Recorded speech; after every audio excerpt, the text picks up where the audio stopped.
And this news just in, Reuters is reporting that the US Commerce Department could block downloads of two Chinese-owned apps, TikTok and WeChat, as early as Sunday. Simon Marks is live for us in Washington, D.C., and he joins us for more on this development. Simon, what details do we know about this so far?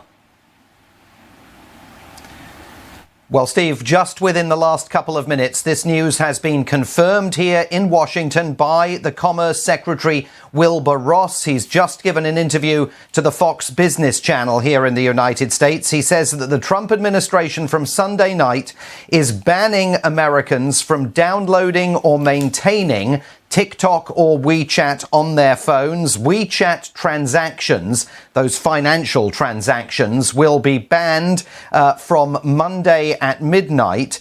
TikTok is going to be given a bit of an extended lease on life until November the 12th, but it will be banned on November the 12th if there has been no successful deal to pass TikTok's international operations into the hands of an American company. Remember that Oracle says that it has won the race to take over TikTok's US operations. But there are huge questions about that because under the terms of the proposed deal, ByteDance in China will still retain a majority stake. The Trump administration has been reviewing that and clearly indicated earlier in the week that it was unimpressed with the terms of that arrangement. According to Wilbur Ross, speaking on Fox Business, he says that both TikTok and WeChat collect vast swathes of data from users. Each is an active participant in China's civil-military fusion and is subject to mandatory cooperation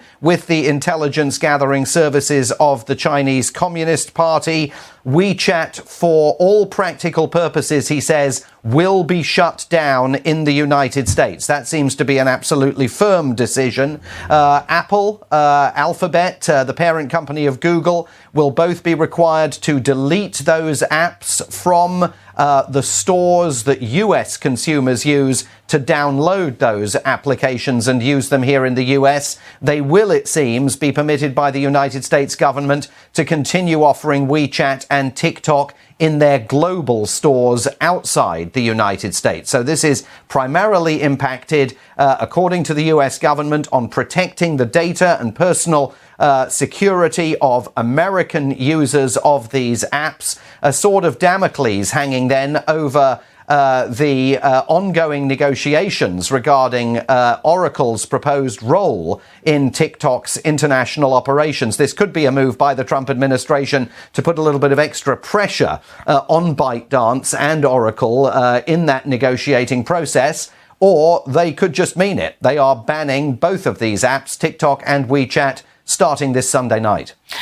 Simon, as tensions with China rise, besides just the Trump administration, the Democrats have now unveiled a strategy on how to deal with Beijing. Tell us their plan. Well, their plan calls for hundreds of millions of dollars of expenditure, shifting supply chains away from China and bringing them home here to the United States. That, by the way, is a reflection to some extent of Donald Trump's own plans for the future of US-China policy. They're also calling for additional military expenditure. They say that their plan is more pro-worker in the United States with regards to China than the Republicans' plans up on Capitol Hill. I think it's important to put all of this into context. This plan is being put forward by Democrats in the Senate. They are currently the minority party in the Senate. And if that continues after this November's election, then it's very unlikely that these plans will be brought to fruition. If the Democrats manage to secure control of the Senate, then it will be an entirely new ballgame in every way imaginable up on Capitol Hill. And then these plans may have new life breathed into them. But the importance of this proposal from the Democrats is that it demonstrates that President Trump has successfully altered the language and the conversation about China here in Washington, D.C. The Democrats and the Republicans both now agreeing that there is a consensus on Capitol Hill that the approach to China has to be much tougher going forward than it was in the past. And that is a clear indication that even if Donald Trump loses the election this November, the chill in US-China relations will not be over by any manner of means. Interesting times ahead. Thanks very much for that update. Simon Mark speaking to us from the US Capitol.